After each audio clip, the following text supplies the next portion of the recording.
लोक सुबासी जो आनंद सिंधु सुख राशि जो आनंद सिंधु सुख राशि श्री करते लोक सुबासी श्री करते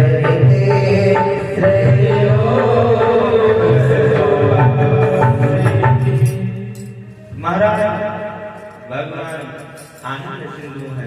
उनकी एक बूंद से ये संपूर्ण सृष्टि आनंद हो है।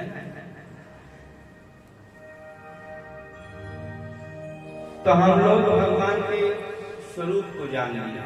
अब क्या जानेंगे? भगवान के कार्य को जानेंगे। भाई भगवान का काम क्या है? क्योंकि संसार का ऐसा विधि का विधान है, नियम है कि यहाँ सबको जो आया है उसको कर्म में लगे रहना है, कर्म से बच नहीं सकता। तो भगवान का कार्य बड़ा दिखता है, ध्यान दीजिएगा। अंग्रेजी में एक शब्द आता है, क्या आता है? गॉड। GOD, तीन शब्द। जी से जनरेटर, जनरेटर हो ब्रह्मा जी, और ऑपरेटर, ऑपरेटर हो विष्णु जी, हड्डी को डिस्ट्रॉयर, डिस्ट्रॉयर हो शिव जी, भोले बाबा। भगवान समझिए, ब्रह्मा जी के रूप से क्या करते हैं? सबको जन्म देते हैं, उत्पन्न करते हैं। और भगवान विष्णु जी के रूप से क्या करते हैं? बोले महाराज सबका पालन करते हैं, भरण पोषण करते हैं, सबको खिलाते पिलाते हैं। और भगवान भोले जी के स्वरूप से क्या करते हैं? बोले अनासक्त होकर के संहार कर देते हैं, सफाया कर देते हैं। तो ये भगवान का कार्य था। अब भगवान का स्वभाव जान लेते हैं। भगवान का स्वभाव महाराज बड़ा है। अस स्वभाव कहो सुनो न देखो। भगवान के जैसा स्वभाव न तो कहीं किसी का सुना है और न तो किसी का होगा। जो ईमानदारी से भगवान के चरणों का आश्रय ले लेता है वो तीनों तापों से मुक्त हो जाता है। तीन ताप कौन कौन है? ध्यान दीजिएगा।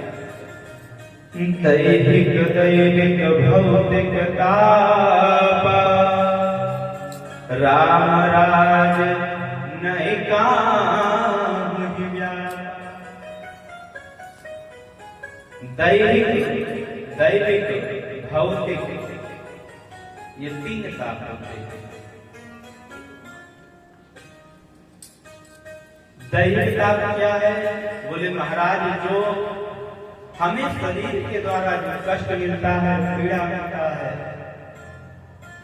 जैसे जुखाम हो गया, बुखार हो गया, खांसी हो गया, सर्दी हो गया, वात पित्त कफान, ये जितने भी शरीर के द्वारा बीमारियां होती हैं, क्या है? ये बोले दैहिक ताप है। दूसरा क्या है? दैविक ताप मतलब जो देवताओं के द्वारा, जैसे बहुत अधिक गर्मी होने लगी, बहुत अधिक ठंडी हो जाए, ओलावृष्टि हो जाए, भूस्खलन, कहीं कहीं देखिए पता चला पहाड़ गिर गया, ये सब क्या? सब दैविक ताप है। तीसरा क्या है? भौतिक ताप। भौतिक ताप क्या है? बोले जो भौतिक वस्तुओं के द्वारा कष्ट मिलता है, जो भौतिक वस्तुओं के द्वारा कष्ट मिलता है, संकट मिलता है, वो क्या है? भौतिक ताप। जैसे मान लीजिए जीवों के द्वारा कष्ट मिले, है ना? कहीं सड़क पर चल रहे हैं, कोई दुर्घटना हो जाए, किसी से वाद विवाद हो जाए, संसार के जितने भी संताप का है। वो क्या है? बोले भौतिक ताप है। किंतु राम जी के राज्य में ये तीनों ताप किसी को स्वप्न में भी नहीं सताते थे।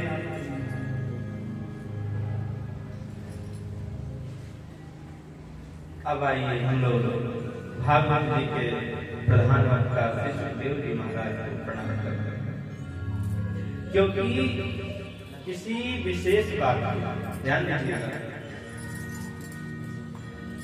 आज प्रथम दिवस है तो इस हिसाब से प्रथम दिवस में लेट लपेट हो ही जाता है, तो थोड़ा सा और हो जाए। तो व्यास जी के पुत्र कौन? श्री सुखदेव जी महाराज। देखिए एक बात समझ लीजिए कि जैसे किसी विशेष बात यदि कोई सामान्य व्यक्ति कहे तो उसका मूल्य या कीमत कम होता है, लोग समझते हैं चलो कोई बात नहीं। अब वही बात बोले महाराज कोई उच्च पद का व्यक्ति करे, वो चाहे सामान्य बात करे, छोटी बात भी क्यों न करे, छोटी चीज छोटे सामान्य से सामान्य बात ही क्यों न करे, उसकी महत्व उसका महत्वता जो है वो बढ़ जाता है, विशेषता बढ़ जाता है। आइए हम लोग सुखदेव जी के विषय में जानते हैं। यम प्रव्रजन मनु पे तम पे द्वैपायनो विरह का तरआजुआ पुत्रे तन्मय जयः तरवो विदेश तम सर्वभूत हृदय मुनिमान तोस्मे। श्री सुखदेव जी महाराज ऐसे परम प्रसन्न हुए महाराज कि जो जन्म लेते ही जो नाल आदि काटने का कार्यक्रम होता है वो सब बिना कराए ही,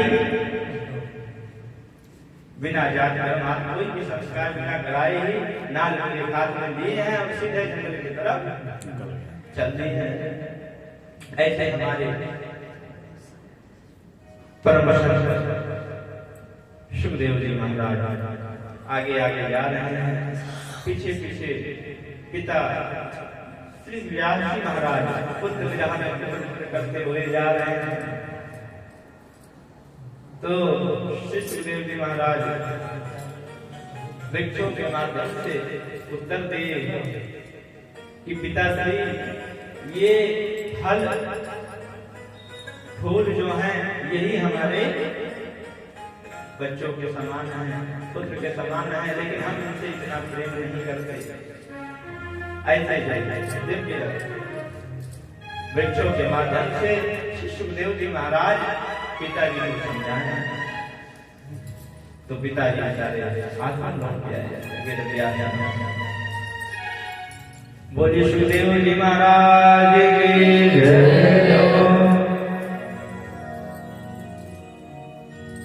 आइए समय के साथ भगवान नाम का संकीर्तन करेंगे बड़े भाव से और उसके बाद आरती याद करेंगे। जीवन बनाने